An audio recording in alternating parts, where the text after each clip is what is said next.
Well, welcome everybody. Happy Independence Day weekend, 250 and counting. This is a handmade wooden American flag, Civil War era flag that a good family friend made for me for a birthday present way back in the 90s. I thought today would be a good day to share that. It sits in the background. You may have noticed it in the past. So happy 4th of July weekend, everybody. And by the way, here's card number 18 for the 1953 Bowman Color set. Nellie Fox. Shout out to Jason, the Everyday Card Collector, who has a 4 collectors session coming up at 9 p.m. tonight.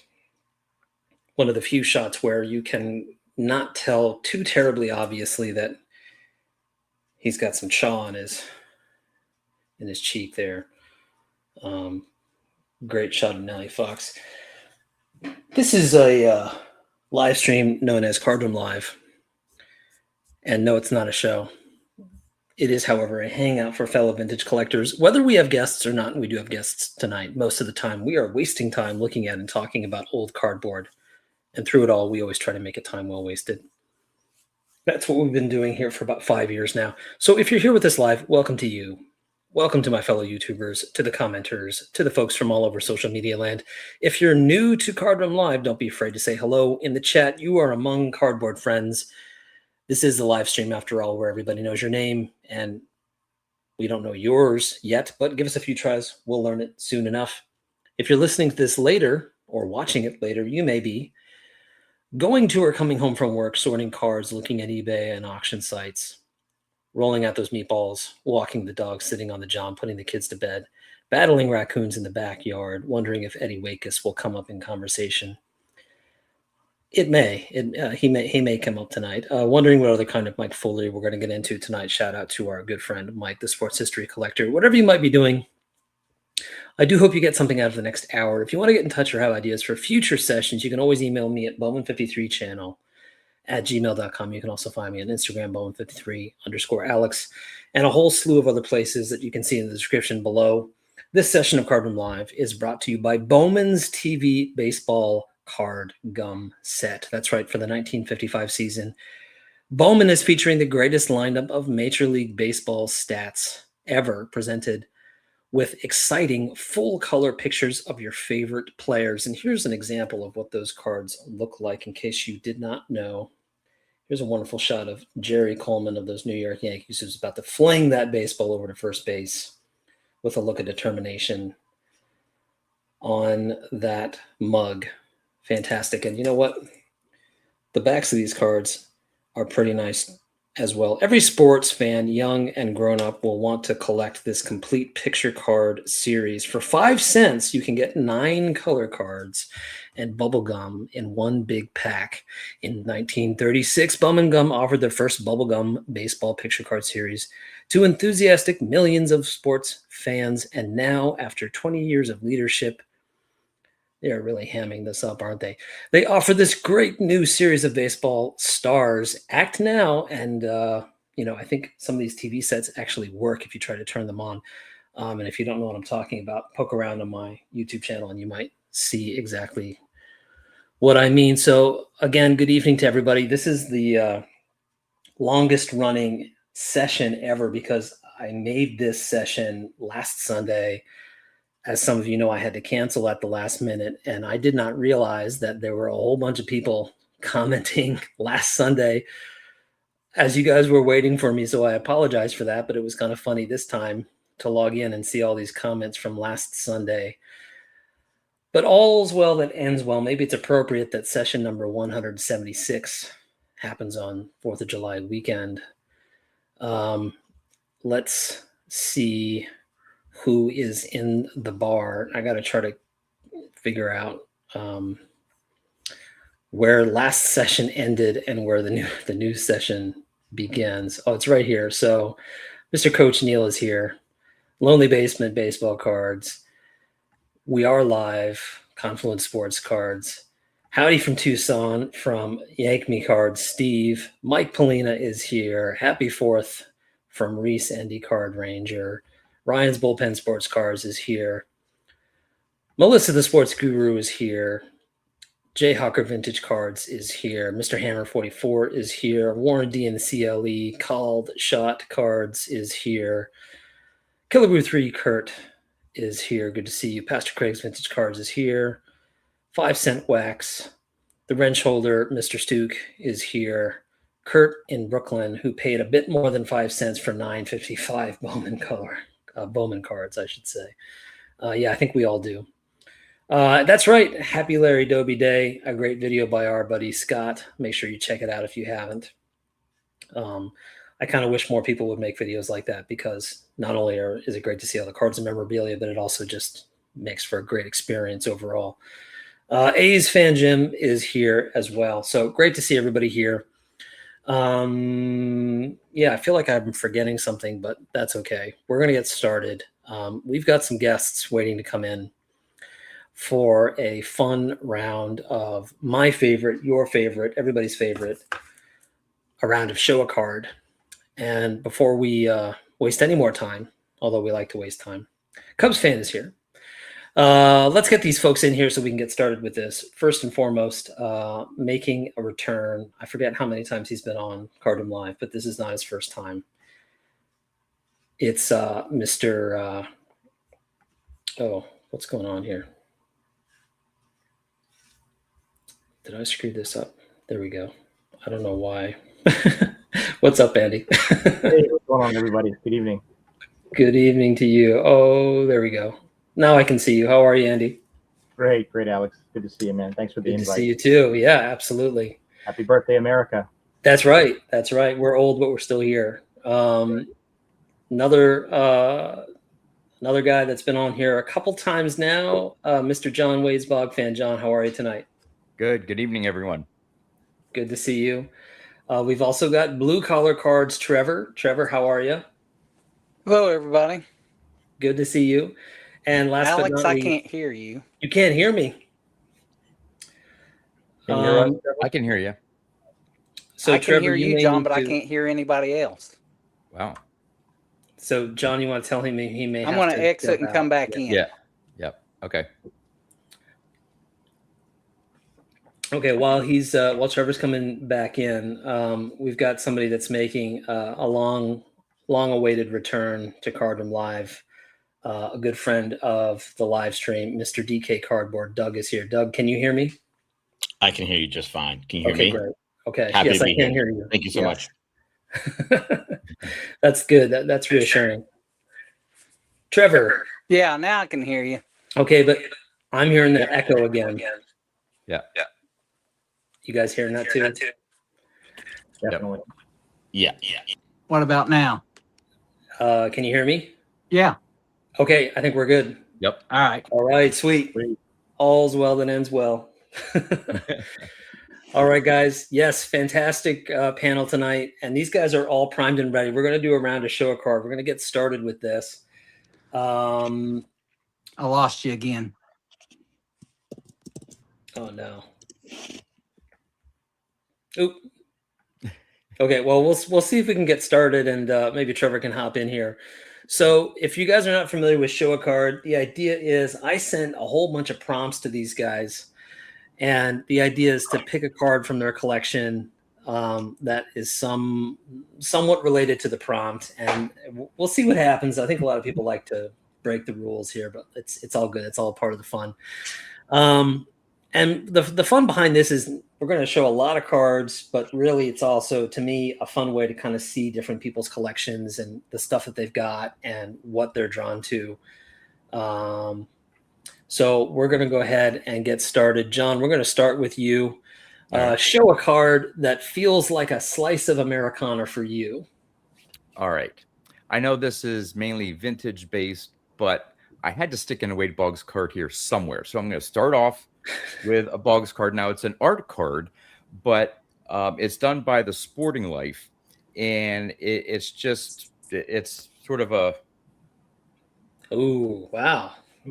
Nice. Yeah, it's obviously it's oversized, not maybe 4x6, something like that. And it's made to look old. A Sporting Life stamp on the back from 2019.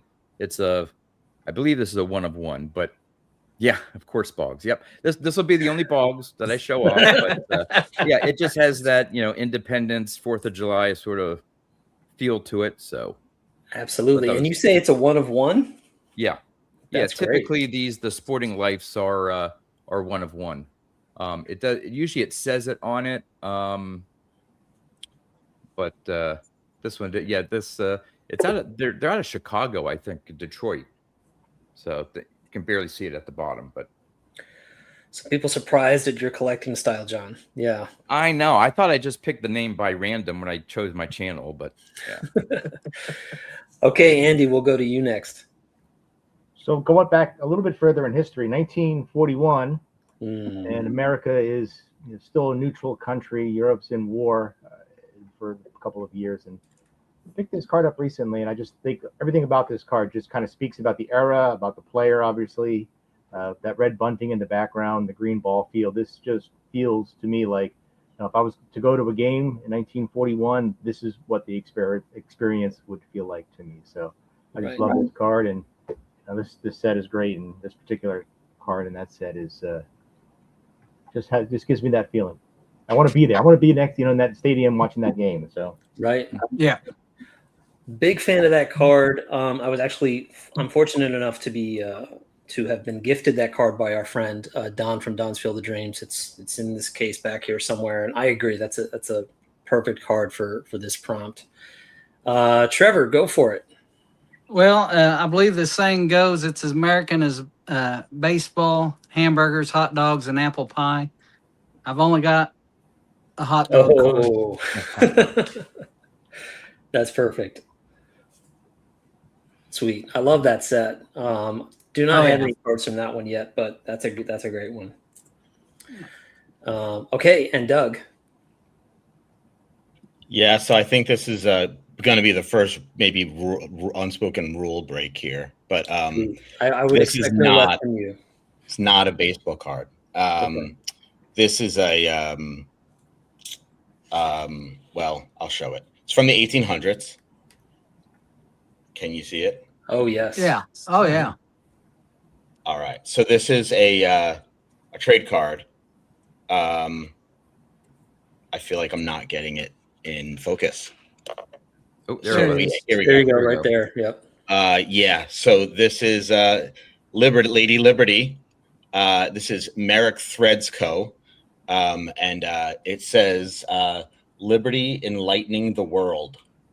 And then it, of course, as we all get, 6-cord thread these days. So that's that. That's neat. Beautiful. Yeah.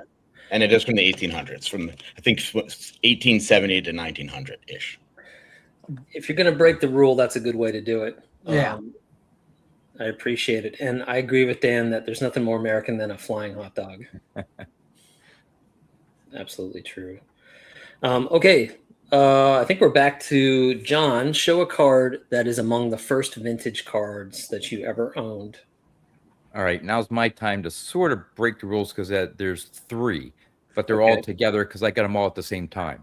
I normally tell the story. I've done it so many times on my channel of getting a bunch of 64 Topps cards from a neighborhood kid when I moved in a year or 2 after I moved in, and had a way off a miscut Mickey Mantle. But probably around the same time, from my local card shop, I saw these in a binder. They're not in the best condition at all, but I picked up 3 T206s, and at the time I just thought they were so cool. I mean, they're beat up. So we have let's see here. This one is Harry Niles. Right. It's not focusing there. Then we have Art Fromm.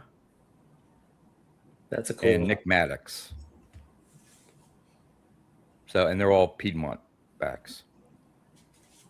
So, yeah, I thought it was cool as like probably a 10-year-old kid that had cards that were at the time close to 100 years old. So, yeah. Do you remember when you picked them up, John? Did you chat about it with the card shop owner or anything? Or no, I just because he had a whole bunch of stuff and different things, and I think he had like binders of these they were probably like $3-4 or something like that. and I just thought they were cool. That they were that old. I didn't know too much about T206s and all that Sure. stuff. I was more into opening current, modern at the time packs and stuff. But just as a whim, decided to pick these up, and still, they're my oldest cards because I don't have anything older than a T206. So Right. All right. Okay, Andy, card that's among the first vintage that you ever got. So late 1970s, I'm at a flea market in Englishtown, New Jersey. And back then, you just bought cards. They're usually just in big boxes and you thumb through them. And I remember buying this card mostly because I thought his name was pretty cool. The same name with like the batteries in my Hess truck, that kind of thing. Right. And I owned this card, and I actually had it slabbed because all that, I guess, modifications across the top there, including the tape on his name, that was all stuff I did to kind of Nice. protect it, because I was, slowly loving this card to death. And these are beyond the honest corner. So this is one of the cards that I remember from as a young person having, and it just stayed in my collection forever. And now it's part of my 54 set that I'm slowly building. So I think it's a beautiful card. And now Al Kaline is a great player, and obviously I know a lot more about him now than I did when I bought this card. But you can't go wrong with a 54 top set. They're just great, every card. I totally agree, and it's kind of amazing that you helped make it a one. I did. I bought it. It was in a box. It was loosely in a box. We didn't have plastic pages. I mean, all those things really didn't exist. So Sure. It's got more personality to it. What's up? Chris from Missouri's here. Jacob Dahl's here. Okay, Trevor, go for it. When I got into vintage cards, I started by trying to put the 65 top set together to give to my dad. But the first vintage card I bought for myself was a 1960 Frank Robinson. Great. And that's because growing up a Reds fan, big Red Machine, and seeing that card, I thought that was a pretty cool card. So I bought it for myself. And that was one of the very first ones I bought for myself. Nice choice. Peter, it's not an illusion. It is Doug from DK Cardboard. Doug, go for it. All right. Yeah, thank you. Hey, Peter, how you doing? So I'm also going to have to just cheat, but I'll be quick. So this is the trading with older kids who just no longer into baseball cards. Man, I got to work this. Okay. All right. I gotta get this figured out. All right. So, yeah. Okay. I'll do one card at a time. Okay. So these was trading with older kids. And then this was kind of like the first investment of a vintage card that I picked up for a present. I got these, the ripping off the older kids first, and then which is essentially what I was doing. But I felt like you're allowed, I felt like the older kids can't be ripped off. They know better than me. I'm not ripping them off. I'm just taking what they don't want. How old were you when you got the Aaron card? I was about 12, 13-ish for all that. Gosh. Making stronger decisions than I was at 12. Well, I started making really bad decisions at 14. So fair enough. Okay, I think we're back to John. Show a card that is among your more recent pickups. All right, this is a little preview. I haven't done the video on it yet, but this is toward my 100 cards for $10,000 project. The 1970 Ernie Banks. Very cool. The big smile, of course. So, yeah, Nice. finally got that Nice. one. All right. Andy? So 1951, the Pittsburgh Pirates, I'm going to start with a little mini story here. The seventh place Pittsburgh Pirates won 64 games in 1951. Murray Dixon won 20 of them. So this card recently picked up this card. And it's a 53 Redman card with the tab cut off. Right. And the reason why I bought this card is because I think it goes very well with my Pittsburgh Pirates Red Man hat that was the thing you would get when you cut the little tabs off the bottom. So my theory is a diehard Pirates fan who, despite the Pittsburgh Pirates, not winning many games, was still devoted to their team, cut off the tab from their best pitcher and mailed it in and got this hat. So, I mean, obviously, the chances of that are low, but I'd like to think that that's somehow that these two things belong together. Yeah, you reunited them. That's great. Yeah. So. Love it. All right. Trevor, go for it. I picked this up last weekend up at Columbus, Ohio at the card show. It's a 1938 Gaudy Heads Up, Ernie Lombardi. That's a nice card. And I got that off Stan Locke. He was set up there. All right, Doug.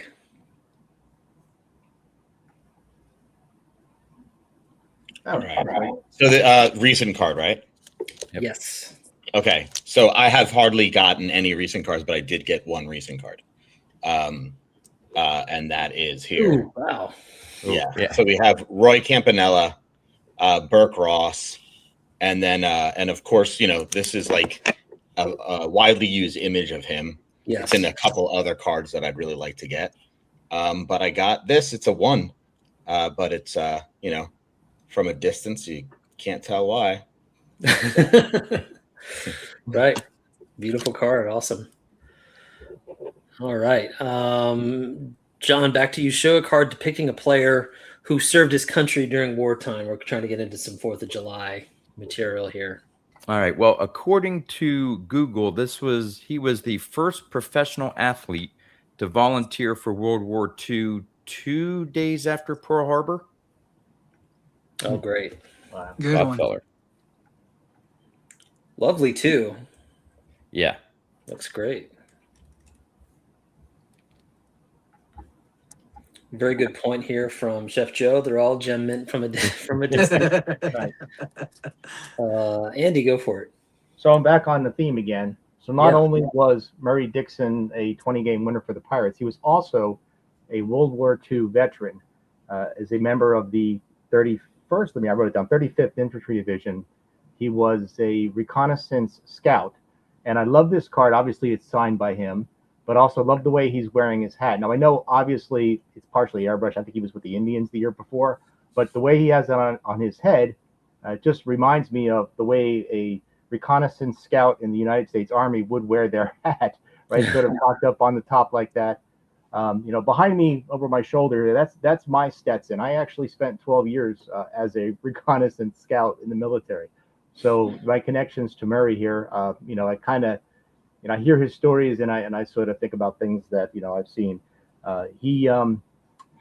He was with them, with the unit. They landed on D-Day a few days after D-Day. He also was one of the first folks to go into the Dachau concentration camp and see the horrors of that. Well, when he talked about the war, he always talked about, I guess, the funny stories, and I'm going to share a very quick one here with you.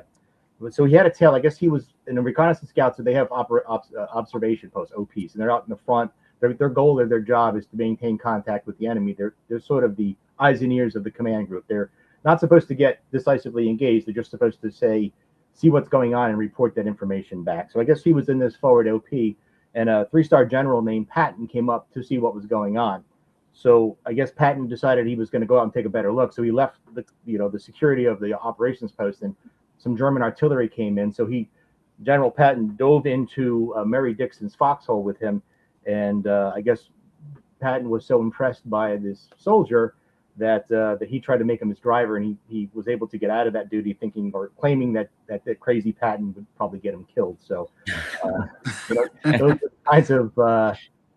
the kinds of stories that I just love. He talks a few of these things. He played 625 games of baseball. He had 172 wins, 181 losses with 3.66 ERA.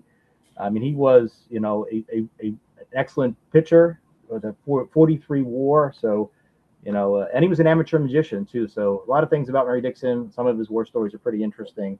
And I'm very proud to own this card because it just makes me, I'm sorry, I keep bringing you back up, but it makes me, just looks like, a soldier who is now in, baseball, wearing his hat like, Right. a soldier. So That's my Incredible. Great.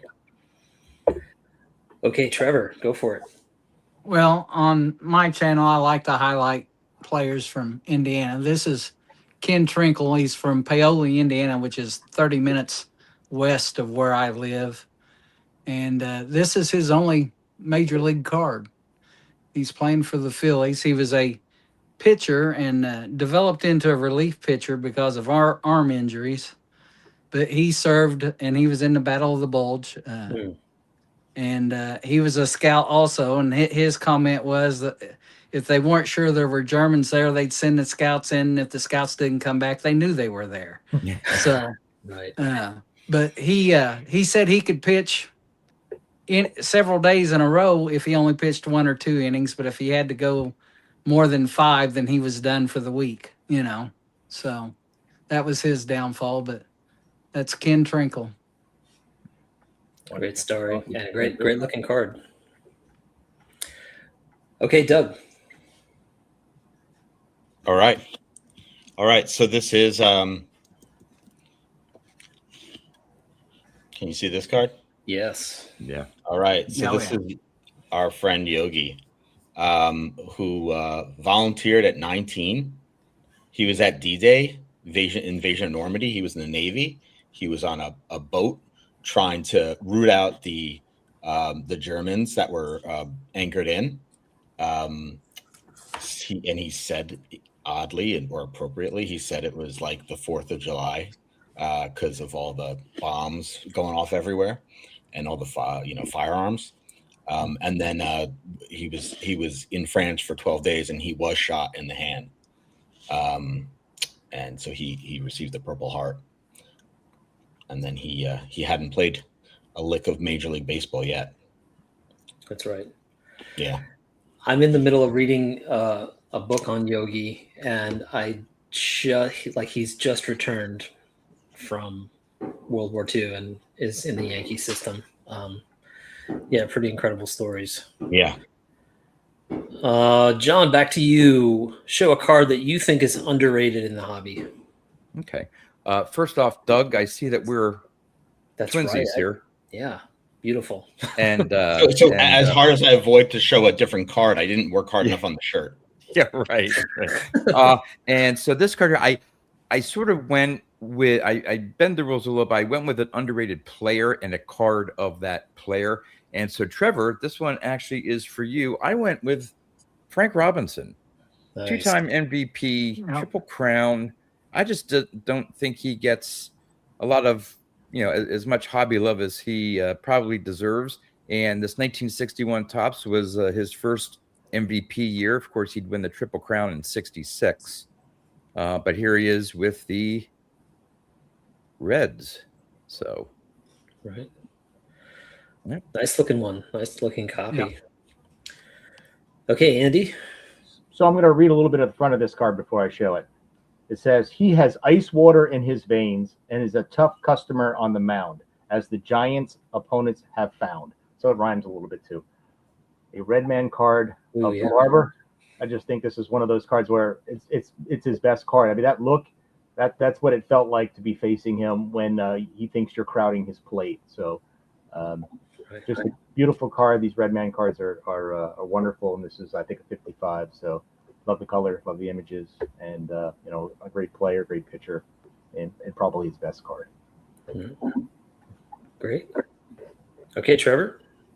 Well, I went with a player that's very popular, but on a card and that's not talked about a whole lot that I've seen, and in a set that I think is totally underrated. But I went with the 1963 Fleer, Roberto Clemente. This is the only card of him in the 60s for the whole decade that actually refers to him as Roberto and not Bob. Right. And I think the 63 Fleer set in general is overlooked. Mm-hmm. Definitely. Yeah, it's a great set. Just a quick shout out to Ray from Philly, and Mr. G's Mikey is here, who liked the Barber card. Okay, Doug. Sure. So this is a also not an underrated player, but It's this is Tris Speaker in Oh, yeah. and I have to get the focus in here. Okay. There you we go, right there. Okay, so it's a Sassini colored card, Cuban, 1915, playing days. That's him there. It seems like it's practice, and they're playing. There's about 40 of these graded in existence throughout, the major collectors. And this same image was used later on in an R.J. Hill card, and they made a sepia version of it, which I just think it's a stunning image. Yeah. But this one in particular has the colorized grass, and it's a playing days card. I think it's one of those cards. It's rare, so it's not iconic. Right. So that makes it less valuable. Right. All right, back to the top. John, show a card, and this is kind of, again, with our 4th of July theme. Show a card that in some way represents a bit of American history. This should be interesting to see what you guys come up with. Well, I do not. A big gap in my collection. I do not have any Jackie Robinson cards, or I probably would have shown a Jackie Robinson card. So I did the next best thing, and actually was perfect timing because I was not aware that it was Larry Doby Day. There you go. There's my one and only Larry Doby for breaking the color barrier in the American League. Perfect. I'm glad we had a Doby card in here. Okay, Andy. So I took this in the direction of a little bit of American Topps history, and I collected cards in 1976, and this subset was in that set. And I think these cards they kind of embrace the bicentennial with these cards, and they just seem to fit into what was going on that year, both in baseball as well as in America. A lot of patriotism in these cards are, and here's one example. I've got the entire set, but I mean it's they just feel like part of American history, and this is a great subset, and these cards just and the entire record of the players on the back as well. So there's a lot to learn and look at in these cards, and I mean, the player list from that set is it's just full of great players, and it's not the best. So. Right. Awesome. Okay, Trevor. Well, I'm gonna bend the rules a little bit. I'm not showing a baseball card per se. I'm gonna show a 1963 Topps Astronauts card. Nice. A Virgil Gus Grissom, who was from Mitchell, Indiana, which is in the same county that I grew up in, and he was one of the original astronauts, and was there during the beginning of the space program. Awesome. All the rule breaking tonight, guys, has been like so well done. Like, excellent. Okay, Doug. Yeah, I'm gonna break that rule. Same rule. I'm breaking the same rule.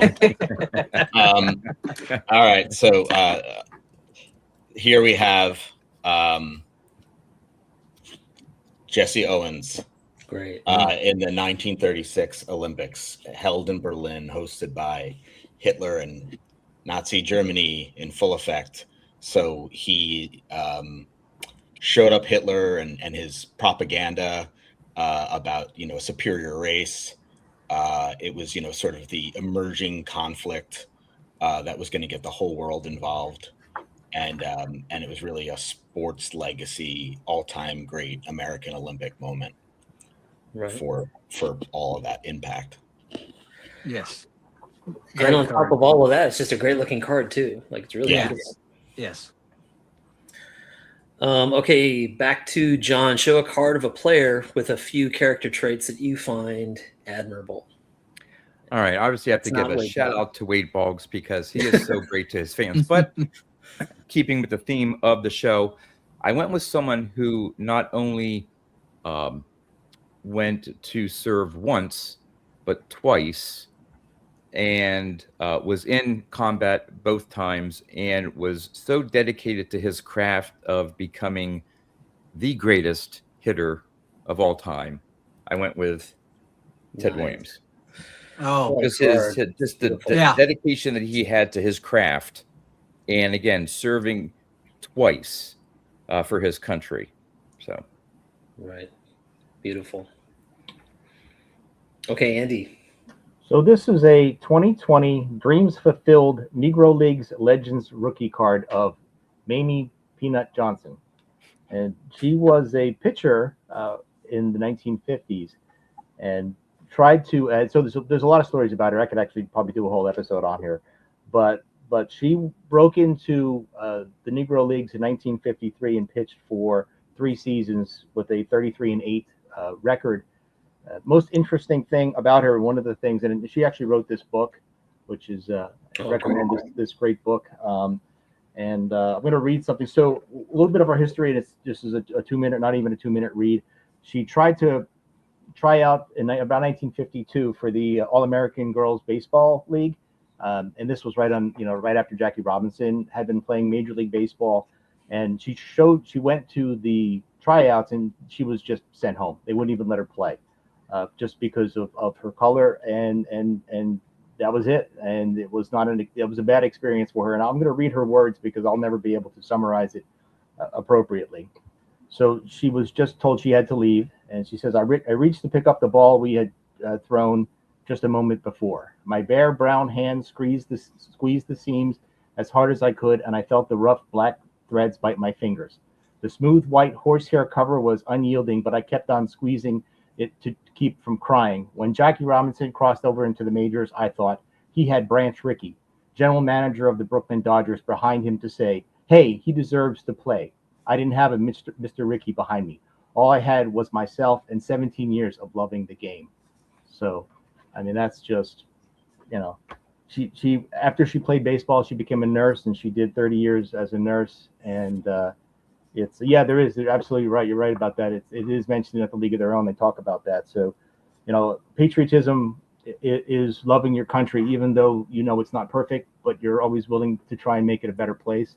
And books like this and stories like this, inspire me to always try and do something good every day, and not just follow, the status quo. So I actually have an autographed picture of her as well. She learned some pitching maneuvers from Satchel Paige, but here's a picture of her that she signed. She ran, a store in Maryland where they sold memorabilia and stuff, and it would have been great to go there and meet her. Unfortunately, she passed away a few years ago. But anyway, her story is pretty amazing. So anyway, but inspirational. Great book. Yeah. Yeah. Thanks for sharing that, Andy. Trevor, go for it. Well, I'm going to show a card of Curt Flood. Nice.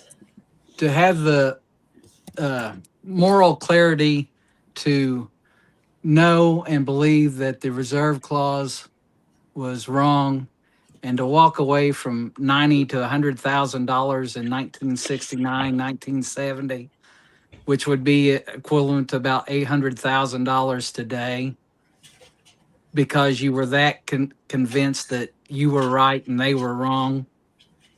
And to sacrifice all that so that 50 years ago, in 1976, 50 years ago this month, because of Curt Flood, Major League Baseball and the Players Association signed the first Major League Baseball general contract that included free agency. That was 50 years ago this month.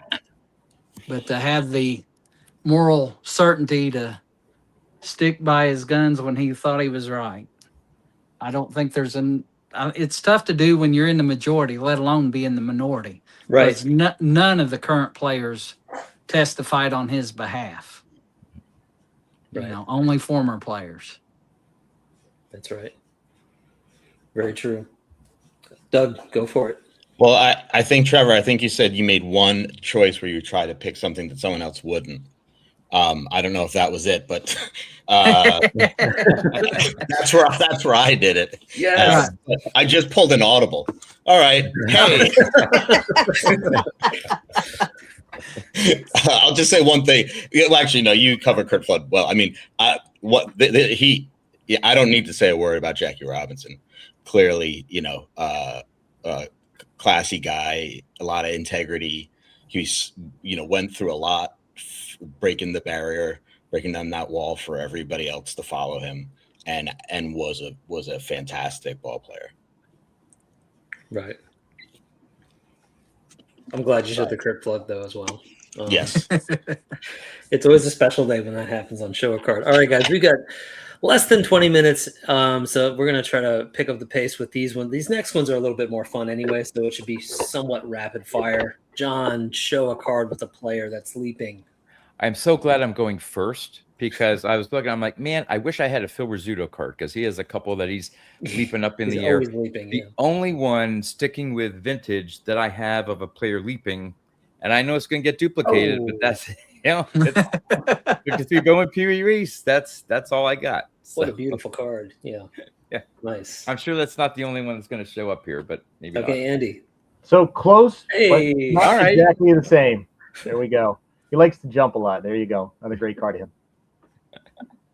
All right, Trevor. I went with option A with not. There we go. Phil Rizzuto and 51 Bowman. This is a whole subset. Okay, Doug. I totally am breaking the rules here, but I'll show a card that wouldn't have been breaking the rules. It's modern. This is but that's not the card I picked because this card I just opened in a pack. This guy's leaping on the ground, if that counts. No, it doesn't. But this is Pepper Martin. It's an action shot. It's an old action shot. He's active, and I took leaping as anything that's particularly active.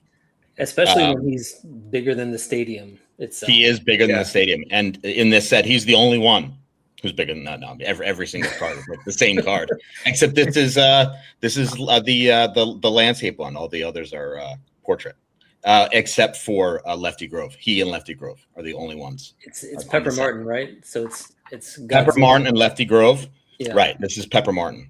It's right. So it's Godzilla meets Pepper Martin. It is. It is. Right. It's a good movie. All right, John, back to you. Show a card with a player who looks happy to be playing baseball. All right, there's a lot of cards that feature a player smiling. Ernie Banks has so many cards that he's smiling. There's others I could have picked, but I came across this one and I just absolutely love the image of it. He's smiling. It is a young Whitey Ford. Right. Good card.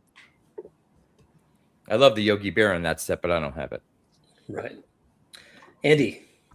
Player who hit a 490-foot home run in the Polo Grounds and a 500-footer in a different park. Love the 52 tops. It's a great card. Yeah, that's a fun one. Okay, Trevor. I went with a 66 Bob Euchre. There you go. I don't know if he's smiling in every card, but he usually makes me laugh. So That's right. I think that's a card that makes everybody else smile too. yeah. That's great. Doug, go ahead. Okay. Gus Sir. He's smiling pretty hard, being that he's about to get run over. Very true. Yeah. He's like, I'm just loving life now because I it's half second by half second for me. It's about to all be over for Gus. Yeah. Yes. Okay, we're back on track. I think we're going to make it. John, show a card that you think is one of your most beautiful baseball cards. Yeah, this one was tough, and I decided to go with a player that I haven't picked somewhere else, and it's a card that every time I look at, I absolutely love. So it has to fit into this category. I think it's, to me, one of the nicest Mickey Mantle cards made. Oh yeah, It's 52 Bowman. There's just something about it's a young Mantle, but he looks so just confident. And just, I don't know, just love the image of it. Yeah, and the stand in the background, it's just a really nicely done image. Beautiful choice, Andy. Not enough pink cards in the world. There needs to be more. Frankie Hayes was born in Jamesburg, New Jersey. That's about 5 minutes from my house. He played for quite a few years. Reliable catcher. He was 6 foot, 190 pounds, but they called him Blimp. Different times back then, I guess. But anyway, we need more pink cards, especially vintage pink. Nicely chosen. No, Jason, we can't start over, but the good thing is that you can watch this later. And guys, don't forget that at 9 p.m., Jason's going to be leading a discussion over at 4 Collectors on red, white, and blue cards. Where did we leave off? Trevor.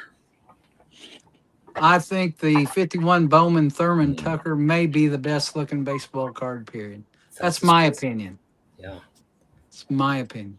that is a fun one. It makes me feel like I'm like reading a graphic novel or a comic book or something. I'm like Right. ready for the next shot. Yeah. Doug, go ahead. I'm inspired by that Thurman Tucker. Holy cow, that's I don't recall seeing that, but and I feel like I've seen that set so much. Anyway, awesome. This is Red Ames. Nice. Yeah. It's just a stunning image. I think, just really kind of like artful and compelling, if I can, Yeah. and out of focus. What set is that from? It's okay. 1910 Philadelphia Caramel. Okay. Sweet. Yeah. Okay. Anyway, you did get it in focus, right? There you go. Right. There it is. Okay. Cool. Nice.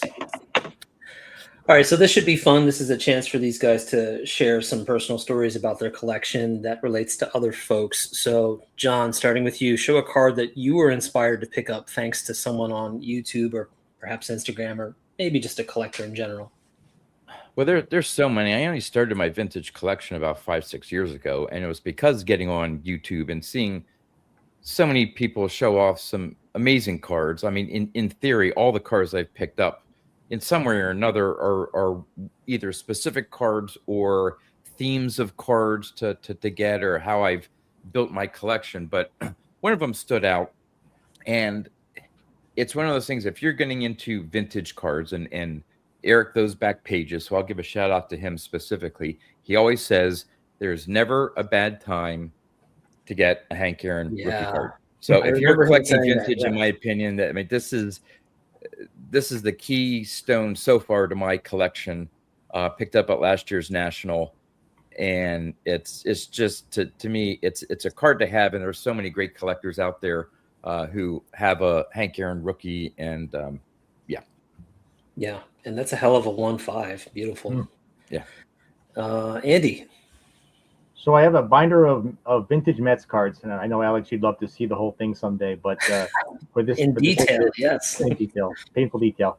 So 78, this is the Willie Montañez card, not a Met. There was an O-Pee-Chee version of the card where it's a little closer. It says Mets on the card, but he's still in the Atlanta uniform. So John Mangini showed this card. I didn't know it existed. This is a 1978 Zest soap card. And so this was inspired, and obviously this is, the full Mets version of the card. Interestingly enough, the top card's in English. The O-Pee-Chee, as we know, is in French, and this one's in Spanish. Wow. So this was a 5-card set, and here's kind of a copy of the actual advertisement. You would send in, I guess, 5 or 2 boxes from the soap, and then you would get the 5-card set, and they're all Spanish-speaking ball players.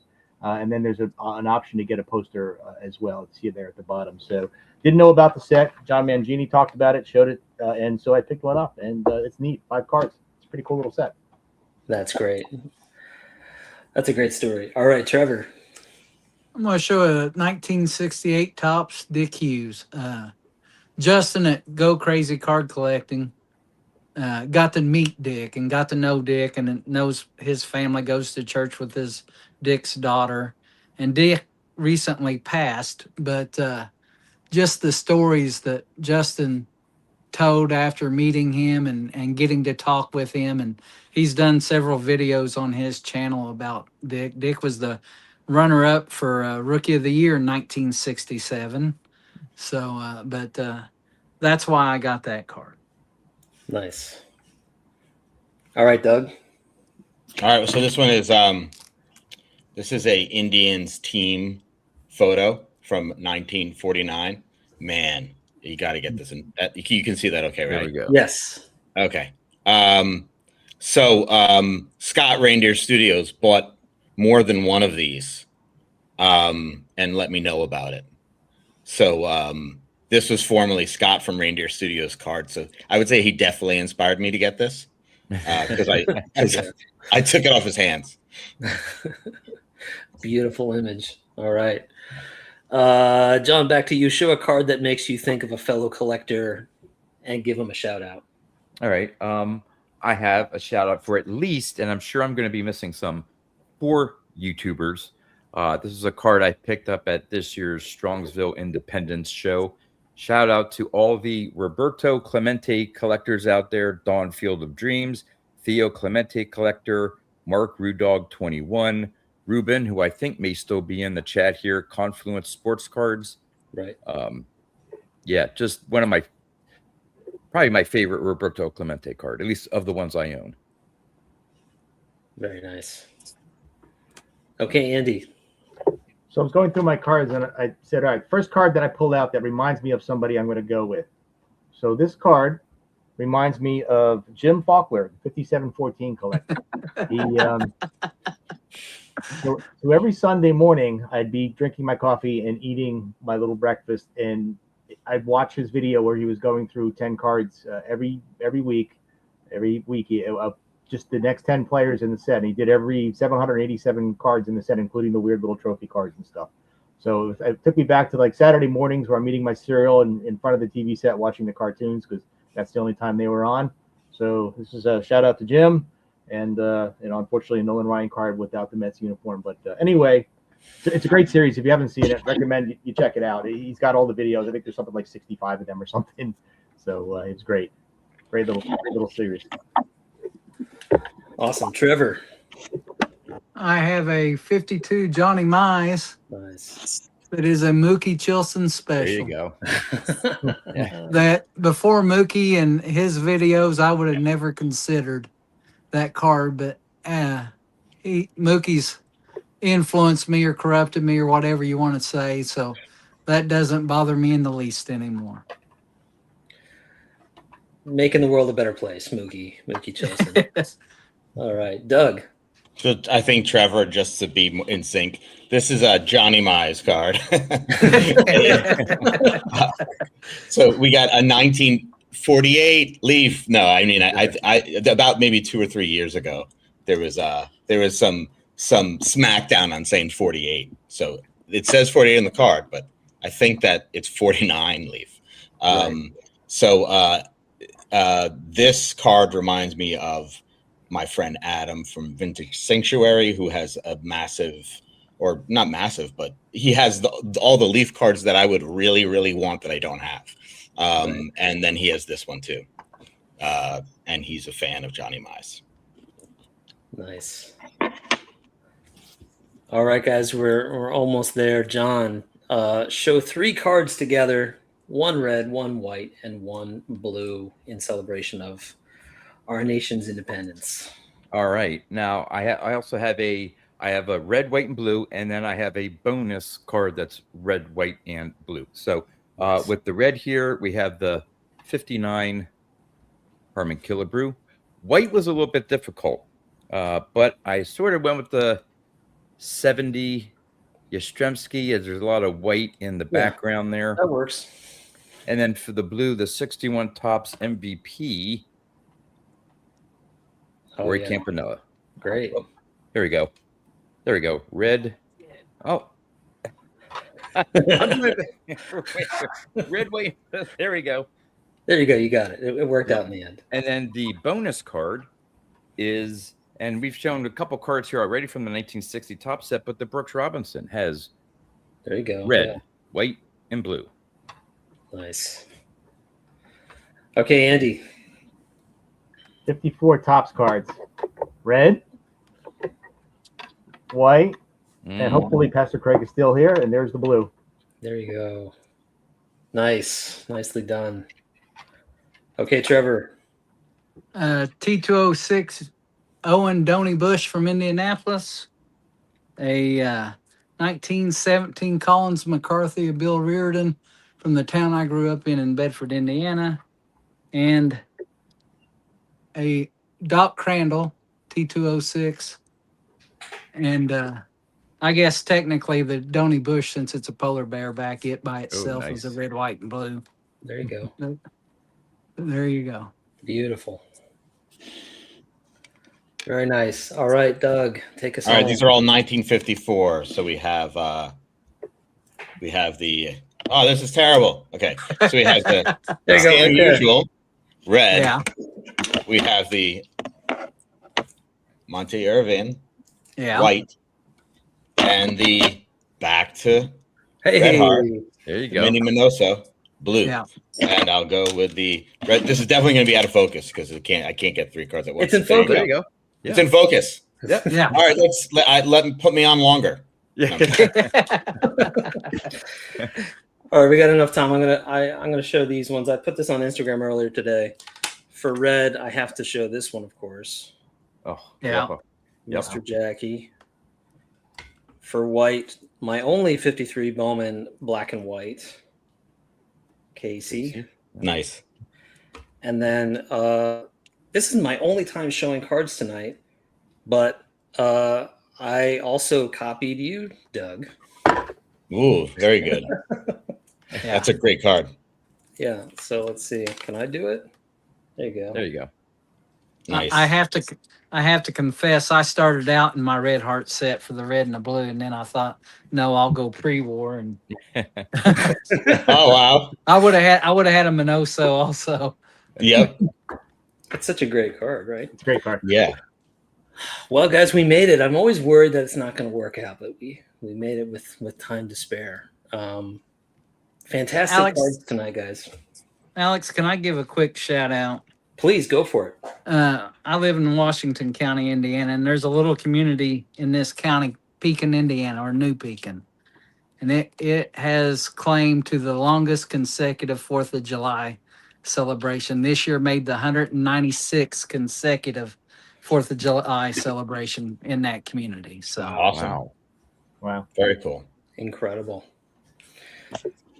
Wonderful stuff, guys. Wow. Well, it's wonderful that we were all able to get together and, especially with the 4th of July, 250 years and counting. This was a lot of fun. Lots of great cards, lots of great stories to go along with them. So I just want to remind everybody at 9:00, head over to For Collectors, where Jason's going to be leading a panel of folks with a little bit more of a 4th of July theme. But in the meantime, I just want to say thanks to John, Andy, Trevor, and Doug for jumping on. Thanks, guys. thanks Thank for you. having me. Thank you, Alex. Thanks, everybody. Absolutely. Guys, we'll be back again next Sunday. Until then, the bar is closed. Have a great night, everybody. Take care. Have a great week. Good Bye, night. everybody. Take care. Thanks.